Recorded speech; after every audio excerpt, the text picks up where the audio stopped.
morning! Last Wednesday, akala ko na mild stroke ako. So, nagpa-BP ako sa friend ko and 110/80 lang. So, normal. Pero nagpunta pa rin kami sa clinic and ang diagnosis ng doktor is matinding migraine.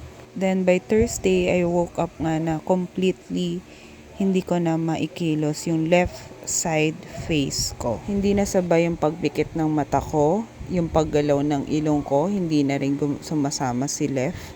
And yung pag-smile ko, as in, right side na lang yun ang gagalaw.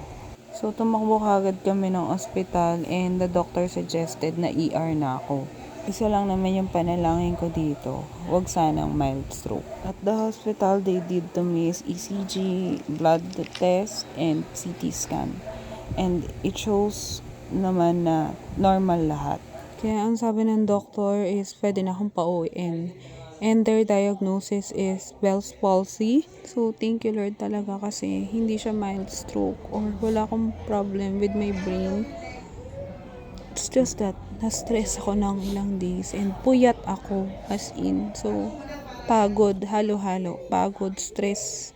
That's all. So, ingat lahat at huwag abusuhin yung sarili.